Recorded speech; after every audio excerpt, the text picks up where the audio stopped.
वासिष्ठ महारामायण को सुनते रहने के लिए हमारे चैनल को सब्सक्राइब करें और बेल आइकन को दबाना ना भूलें।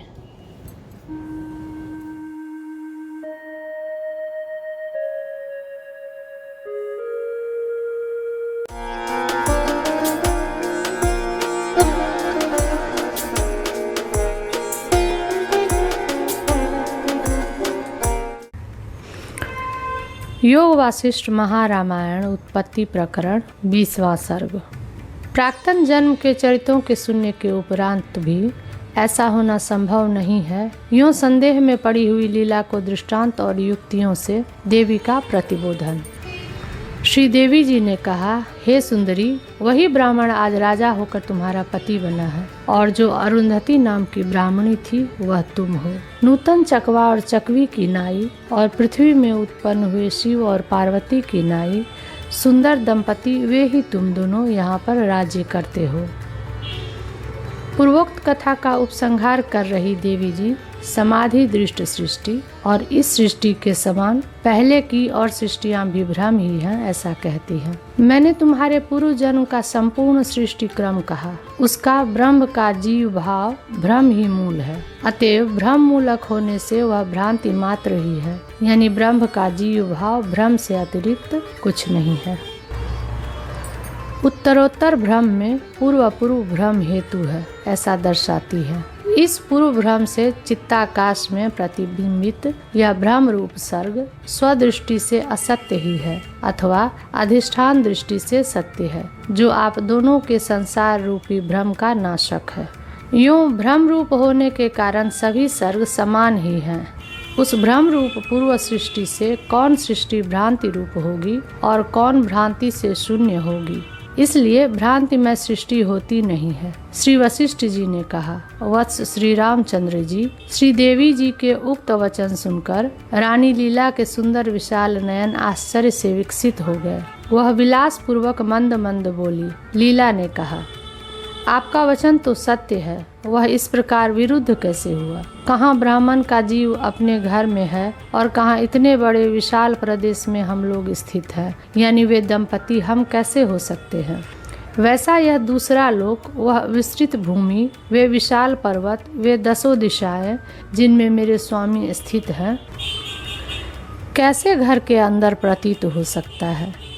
सरसों के भीतर मदोन्मत्त ऐरावत हाथी बांधा गया, परमाणु के भीतर मच्छर ने सिंहों के झुंड के साथ युद्ध किया, कमलगट्टे के अंदर मेरु स्थापित है और भंवरे के बच्चे ने उसे निगल लिया। स्वप्न के मेघ की गर्जना को सुनकर मयूर बड़ा विचित्र नाच करते हैं, इत्यादि कहना जैसे असमंजस है, वैसे ही हे देवेशी, घर के अंदर पृथ्वी लोक और पर्वत हैं, यह कहना भी असमंजस है। हे देवी, जिस प्रकार से इसकी उपपत्ति हो वैसा हमसे निर्मल बुद्धि से कहिए, क्योंकि अपने प्रसाद से अनुग्रहित जनों की बड़े लोग कभी उपेक्षा नहीं करते।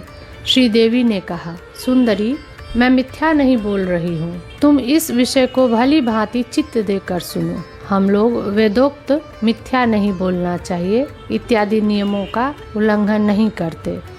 दूसरों के द्वारा विद्यमान जिसका मैं संस्थापन करती हूँ, यदि उसका मैं ही उल्लंघन करूँ तो उसका पालन दूसरा कौन करेगा?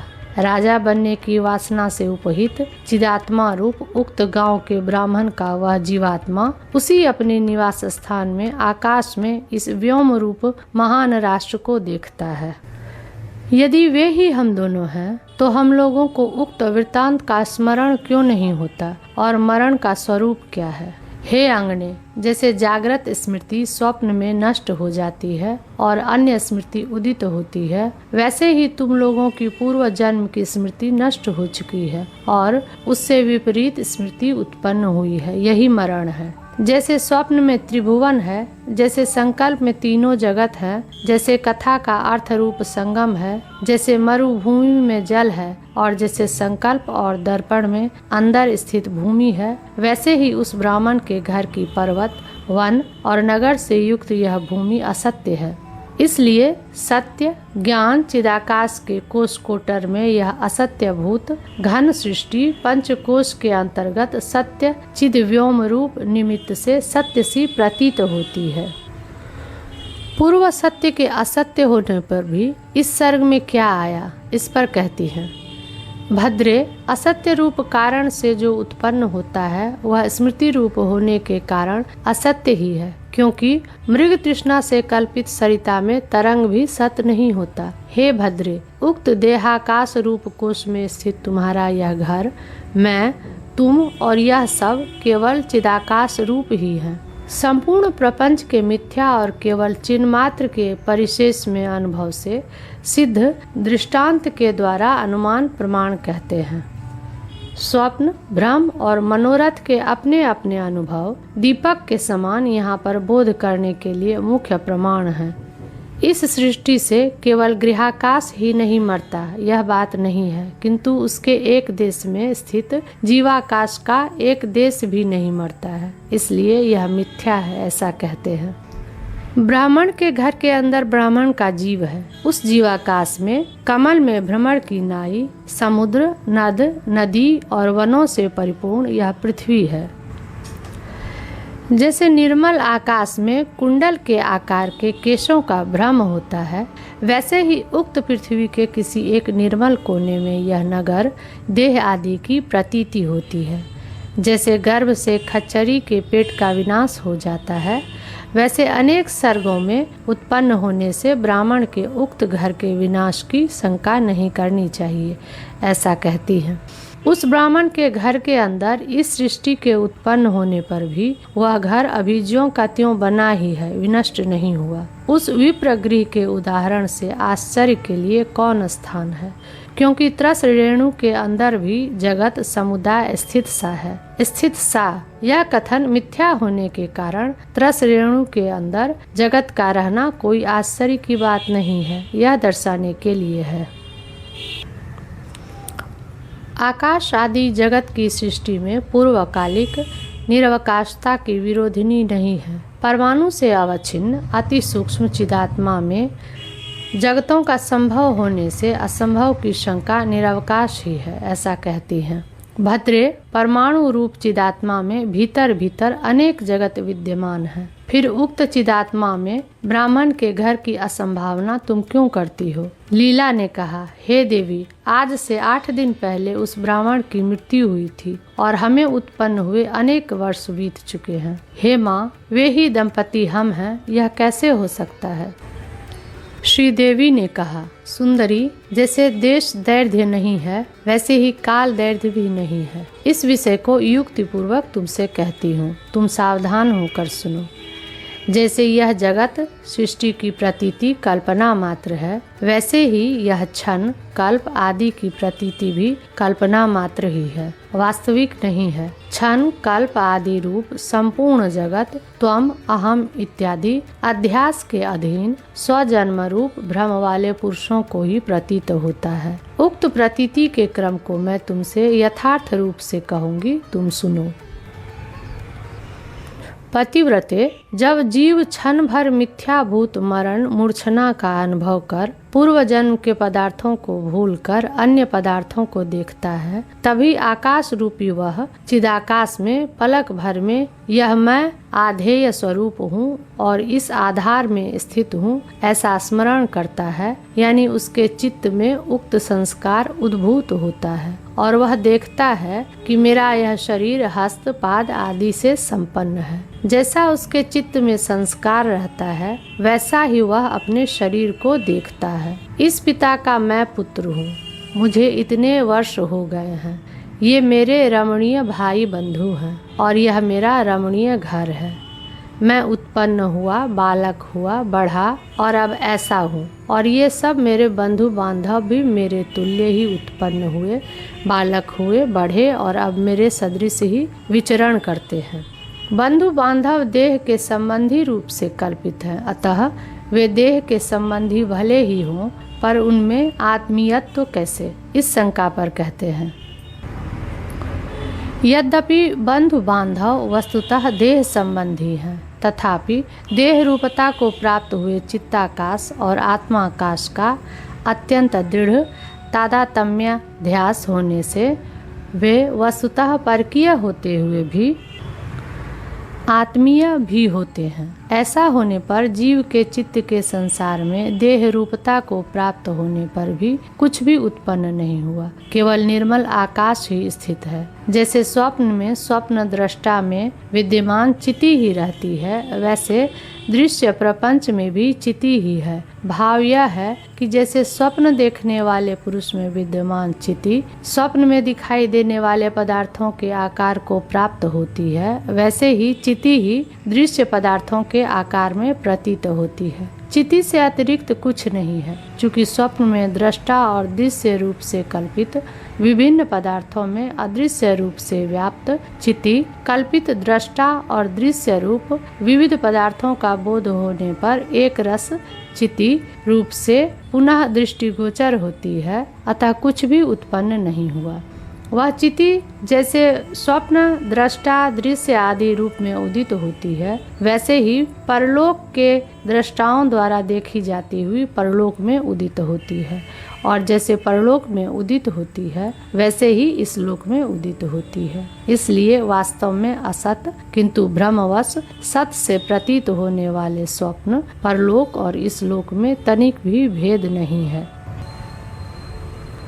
वे परस्पर ऐसे अभिन्न हैं जैसे कि जल में उत्पन्न हुई लहरें एक दूसरे से अभिन्न रहती हैं। चूँकि यह विश्व जल में लहरों के समान चिति में भ्रमवश प्रतीत हो रहा है, अतः यह उत्पन्न ही नहीं हुआ है। उत्पन्न न होने के कारण यह अविनाशी है, क्योंकि जो उत्पन्न नहीं होता उसका नाश नहीं होता। यह अकाट्य नियम है। इसका तात्विक रूप आत्मा ही है, अतएव जगत रूप से इसका अस्तित्व नहीं है, और जिसका भान होता है वह चैतन्य ही है। भाव यह है कि संपूर्ण प्रमाणों से अधिष्ठान चैतन्य का ही भान होता है, क्योंकि वही अज्ञात और अबाधित होने से प्रमाणों के योग्य है, जड़ नहीं, क्योंकि उसमें आवरण कार्य न होने से प्रमाणों की प्रवृत्ति का फल नहीं है। चैत्य शून्य परमाकाश रूपिणी चिति जैसी है। चैत्य युक्त परमाकाश रूपिणी चिति भी ठीक वैसी ही है। भाव यह है कि आरोपित चैत्य से अधिष्ठान में किसी किस्म का दूषण नहीं आता, अतएव जैसे जल से बीची भिन्न नहीं है, वैसे ही चिति से चैत्य अतिरिक्त नहीं है। जल में बीचित्व खरगोश के सींग के समान ही है। भाव यह है कि रस तन्मात्रा ही जल का यथार्थ रूप है, उसमें बीचित्व नहीं है, क्योंकि उसका जीव से ग्रहण नहीं होता। जो जल में चक्षु से बीच के आकार का ग्रहण होता है, वह अन्य भूतों के संबंध रूप उपाधि से उत्पन्न औपाधिक है। अतएव जल में बीचित्व खरगोश के सींग के समान असत है। यह जो कहा वह ठीक ही है। वैसे ही यद्यपि चिति अपने स्वरूप से सर्वथा अप्रच्युत है, फिर भी चैत्य भावापन्न सी प्रतीत होती है। इससे यह सिद्ध हुआ कि दृश्य पदार्थ है ही नहीं। जब दृश्य पदार्थ नहीं है तब दृष्टि और दृश्य बुद्धि कैसे होगी? दृष्टा और दृश्य परस्पर सापेक्ष हैं। जब दृश्य नहीं है तो दृष्टि कैसे? यह भाव है। मरण रूप अज्ञान के अनंतर देश काल कर्म क्रम उत्पत्ति माता पिता भाई बंधु अवस्था ज्ञान स्थान अभिलाषा बंधु बांधव चाकर चेष्टा सूर्योदय और सूर्यास्त के अनुसार त्रिजगत रूपी दृश्य की शोभा जीव की बुद्धि में आरूढ़ होती है। चिति उत्पन्न हुए बिना ही मैं उत्पन्न हुई यूं विचार करती है और वासना के अनुरूप देश काल कर्म द्रव्य मन बुद्धि इंद्रिय आदि को देखती है और मरने के अनंतर तुरंत ही अपना शरीर युवावस्था में दिखने पर भी जैसे पुष्प के बाद फल का उदय होता है, वैसे ही बाद में वासनामय क्रम उदय होता है। यह मेरी माता है, यह पिता है, मैं बालक हुआ इत्यादि अनुभूत या अनुभूत जो स्मृतिमय क्रम है वह इसके बाद उत्पन्न होता है। जैसे कि फूल के बाद फल का उदय होता है और एक ही पलक में मेरा कल्प बीत गया, ऐसा अनुभव करता है। राजा हरिश्चंद्र की एक रात 12 वर्ष की हुई थी। स्त्री वियोगी पुरुषों को एक दिन वर्ष के समान मालूम होता है। जैसे स्वप्न में मैं मरा उत्पन्न हुआ, यह दूसरा मेरा पिता है, ऐसी प्रतीति होती है। वैसे ही लोक में भी मैं मरा पुनः उत्पन्न हुआ, यह मेरा पिता है, जिस भोग का भोग नहीं किया उसको मैंने भोग लिया, ऐसी बुद्धि और भुक्त भोगों में मैंने इनका भोग नहीं किया, ऐसी प्रतीति मुग्ध लोगों में देखी जाती है। अविद्या से केवल असत प्रतीति ही नहीं होती, किंतु सत से विपरीत भान होना भी प्रसिद्ध है, ऐसा कहते हैं। नशे में और स्वप्न में रिक्त स्थान भी समृद्ध सा यानी लोगों की भीड़ से ठसाठस भरा हुआ प्रतीत होता है। विपत्ति उत्सव के सदृश मालूम होती है और वंचना भी लाभ ज्ञात होती है। जैसे मिर्चे के बीज के किनके में विद्यमान तीक्ष्णता डंठलों में अपने स्वरूप को व्यक्त किए बिना ही भीतर स्थित है, वैसे ही जिस अज में स्वरूपभूत यह संपूर्ण विश्व उसकी सत्ता से ही विद्यमान है, उस आत्मा में बंधन और मोक्ष दृष्टि कहाँ से होगी और कैसे होगी, यानी किस निमित्त से होगी और स्वरूपतः कैसे होगी। वे सर्वथा असंभावित हैं, यह भाव है। इत्याकर्षे वसिष्ठ महारामायणे वाल्मीकिये देवदूतोक्ते मोक्षोपाये उत्पत्ति प्रकरणे लीलोपाख्याने भाषानुवादे परमार्थ प्रतिपादनं नाम 20तमः सर्गः।